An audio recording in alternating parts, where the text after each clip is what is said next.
Bismillahirrahmanirrahim. Assalamualaikum warahmatullahi wabarakatuh. Salam sejahtera dan selamat petang kepada rakan-rakan media. Berdiri bersama saya adalah Datuk Dr. Raizat, Timbalan Ketua Pengarah Kesihatan Bahagian Perubatan, Dr. Hisham Shah, Timbalan Ketua Pengarah Kesihatan Bahagian Pendidikan dan Sokongan Teknikal, Dr. Nohayati Rusli, Pengarah Bahagian Kawalan Penyakit. Kementerian Kesihatan Malaysia ingin memaklumkan bahawa terdapat 113 kes yang telah pulih dan dibenarkan discharge pada hari ini. Ini menjadikan jumlah kumulatif kes yang telah pulih sepenuhnya daripada jangkitan COVID-19 dan telah discharge pada ward adalah sebanyak 2,108 kes, iaitu 45% daripada jumlah keseluruhan kes. Sehingga 12 April 2020 jam 12 tengah hari, terdapat 153 kes baru telah dilaporkan. Ini menjadikan jumlah kes positif COVID-19 di Malaysia adalah sebanyak 4,683 kes. Oleh itu, setelah kes kumulatif ditolak dengan kes discharge dan kematian, jumlah kes aktif dengan keboleh jangkitan COVID-19 adalah 2,499 kes. Mereka telah diasingkan dan diberi rawatan di hospital. Sehingga kini, seramai 66 kes positif COVID-19 sedang dirawat di unit rawatan rapi. Daripada jumlah tersebut, 37 kes memerlukan bantuan pernafasan. Daripada maklumat terkini yang dilaporkan ke CPRC Kebangsaan, duka cita dimaklumkan bahawa terdapat pertambahan 3 kes kematian berkaitan dengan COVID-19. Justru jumlah kumulatif kes kematian COVID-19 di Malaysia adalah sebanyak 76 kes, iaitu bersamaan dengan 1.62% daripada jumlah keseluruhan kes. Kes kematian ke-74, iaitu kes 4,531 merupakan lelaki warga negara Malaysia berumur 54 tahun dan mempunyai latar belakang penyakit kencing manis, darah tinggi dan penyakit buah pinggang. Beliau telah dirawat di Hospital Tuanku Jaafar Seremban, Negeri Sembilan pada 11 April 2020 dan disahkan meninggal dunia pada 12 April 2020 jam 1.50 pagi. Kes kematian ke-75 iaitu kes 3,469 merupakan lelaki warga negara Malaysia berumur 90 tahun dan mempunyai latar belakang kencing manis, darah tinggi dan penyakit jantung. Beliau telah dirawat di Hospital Taiping Perak pada 1 April 2020 dan disahkan meninggal dunia pada 12 April 2020 jam 5.23 pagi. Kes kematian ke-76 iaitu kes 4,314 merupakan perempuan warga negara Malaysia berumur 47 tahun dan mempunyai latar belakang darah tinggi. Beliau telah dirawat di Hospital Umum Sarawak pada 8 April 2020 dan disahkan meninggal dunia pada 12 April 2020 jam 7.36 pagi. Kementerian Kesihatan mengucapkan takziah kepada semua ahli keluarga mereka. Adalah dimaklumkan bahawa Kementerian Kesihatan Malaysia telah mempergiatkan aktiviti pengesanan, penyaringan, ujian, isolasi serta rawatan terutamanya kepada kumpulan sasar yang berisiko tinggi. Ini dijalankan dengan kerjasama pelbagai agensi kerajaan dan bukan kerajaan. Misalnya, hasil kerjasama rapat dengan Jabatan Kemajuan Islam Malaysia dan Majlis Syura Jemaah Tabligh Masjid Seri Petaling, Kementerian Kesihatan telah mengenal pasti senarai terkini madrasah dan tahfiz bagi membantu pengesanan kontak rapat kepada kes-kes indeks perhimpunan di Seri Petaling. Susulan daripada tindakan proaktif di lampangan oleh Jabatan Kesihatan Negeri dan Pejabat Kesihatan Daerah, beberapa subkluster jangkitan COVID-19 telah dikenal pasti di beberapa buah madrasah dan tahfiz. Berikut adalah maklumat terkini beberapa subkluster tersebut. Yang pertama, subkluster madrasah di Jerantut, Pahang. Jumlah orang yang disaring adalah seramai 401 orang, di mana 297 orang adalah pelajar dan baki 104 orang merupakan kaki tangan dan ahli keluarga kaki tangan. Jumlah kes positif adalah 62 kes. Mereka telah dimasukkan di Hospital Tengku Ampuan Afzan Kuantan dan jumlah kes yang sembuh ialah 20 kes. Yang kedua, subkluster madrasah di Penanti, Pulau Pinang. Jumlah orang yang disaring adalah seramai 291 orang, di mana 250 orang adalah pelajar dan baki 35 orang merupakan kaki tangan. Jumlah kes positif adalah 6, di mana 2 kes masih dirawat di Hospital Sultanah Bahiah Al-Usta, Kedah dan jumlah kes sembuh ataupun discharge adalah 4 orang. Yang ketiga ialah subkluster madrasah di Sungai Lui, Selangor. Jumlah orang yang disaring adalah seramai 282 orang, di mana 274 orang adalah pelajar dan baki 8 orang merupakan kaki tangan. Jumlah kes positif adalah 90 kes dan mereka telah dimasukkan ke Hospital Sungai Buloh dan Pusat Kusta Negara. Jumlah kes yang sembuh adalah 67 kes. Yang keempat ialah subkluster madrasah di Jasin, Melaka. Jumlah orang yang disaring adalah seramai 137 orang, di mana 122 orang adalah pelajar dan baki 15 orang merupakan kaki tangan.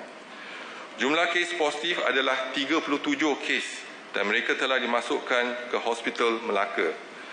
Jumlah kes sembuh 1 orang. Kesemua kes positif telah diasingkan dan diberi rawatan. Kementerian Kesihatan Malaysia akan terus bekerjasama dengan pelbagai agensi bagi mengenal pasti dan menguji semua kontak rapat di kalangan kumpulan yang berisiko tinggi. Masyarakat diseru untuk mengelak daripada mempersalahkan atau mendiskriminasikan mana-mana pesakit ataupun kumpulan yang dikaitkan dengan kluster jangkitan COVID-19. Janganlah kita stigmakan mereka. Apa yang penting adalah kita membantu, mengesan dan merawat jangkitan COVID di kalangan mereka yang terlibat. Orang awam dipohon untuk memberikan kerjasama kepada agensi-agensi terlibat dalam memerangi kejadian COVID-19 di Malaysia. Seperti dimaklumkan, tempoh 2 minggu akan datang ini adalah amat penting di mana kerjasama semua pihak adalah amat diperlukan bagi memastikan rantaian jangkitan COVID-19 dapat diputuskan. Kementerian Kesihatan Malaysia ingin menasihatkan orang ramai agar sentiasa mengamalkan tahap kebersihan yang tinggi pada setiap masa dengan kerap mencuci tangan dengan air dan sabun serta sentiasa amalkan jarak selamat iaitu sekurang-kurangnya 1 meter daripada orang lain. Sekian, terima kasih. Kalau ada apa-apa soalan.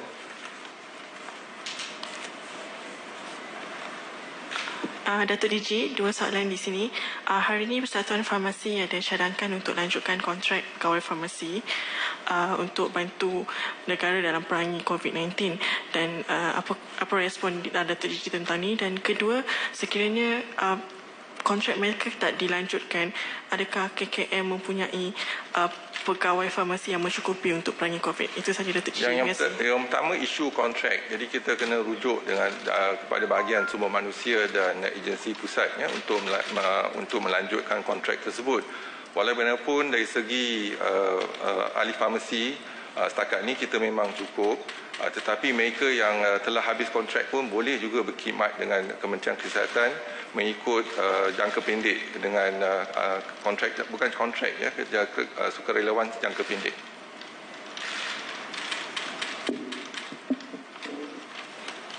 Okey, Datuk DG, saya ada satu soalan.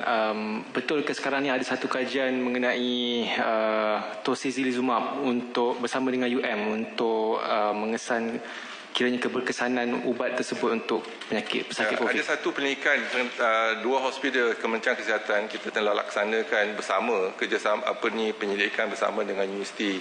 Dan apa yang penting ialah yang kita kena lihat cara menjalankan penyelidikan tersebut di 4 hospital kalau tak silap saya, dan kita harapkan mereka mematuhi SOP ataupun tata cara menjalankan pendidikan, dan semoga mereka dapat hasil-hasil pendidikan yang dapat bermanfaat kepada Kementerian Kesihatan.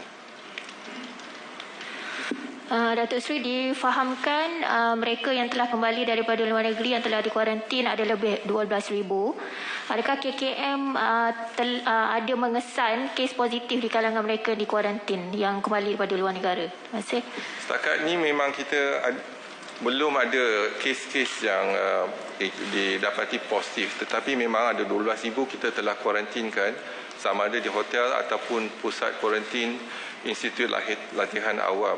Tetapi kita kena menunggu selama 14 hari dan kita akan melaksanakan ujian tes hari ke-13. Dato', I've got 2 questions here. Can I get an update on the clusters data, like the Italy cluster, the Bangi wedding, Kuching Church, and the Tabligh sub-cluster in Rembau? Okay. How many have been screened, tested, how many pending, and how many positive and negative? And the other question is about the PKNS flat in Kampung Baru, which has stricter controls.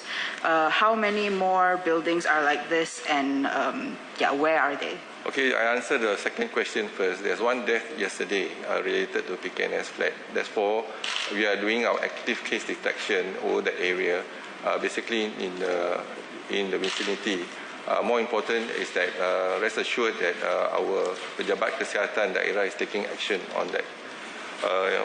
With regards to the extended or enhanced MCO, di Keluang, jumlah kes disaring ialah 3,486 orang. Jumlah kes positif di Keluang ada pertambahan 10 kes, iaitu 193 kes. Bandar Baru Ibrahim Majid, 155 kes dengan pertambahan 10 kes. Lain-lain lokaliti tiada pertambahan, iaitu kekal 38 kes. Dan pecahan jumlah ikut mukim, Ulu Benut 170 kes, iaitu pertambahan 10 kes. Keluang 18, Macap 4 dan Nyong 1. Ulu Langat, jumlah kes positif Ulu Langat 396 kes, iaitu pertambahan 9 kes baru. Kampung Sungai Lui kekal 92 kes. Bukan Kampung Sungai Lui, iaitu 304 kes, ada pertambahan 9 kes di situ. Dan pecahan ikut mukim, Ampang 62 kes, Beranang 11 kes, Ceras 43, iaitu pertambahan 2 kes di Ceras, Ulu Langat 108 kes, Kajang 156 kes, ada pertambahan 2 kes, Semenyih 11 kes, Ulu Semenyih tak ada. Jadi kematian di daerah Ulu Langat adalah seorang, iaitu PUI daripada Indonesia. Menara City 1, Menara City 1, jumlah kes positif Menara City 1 adalah 31, iaitu pertambahan 1 kes. Dan ada 1 kematian, iaitu melibatkan warga negara Pakistan. Malaya Mansion, jumlah kes positif Malaya Mansion adalah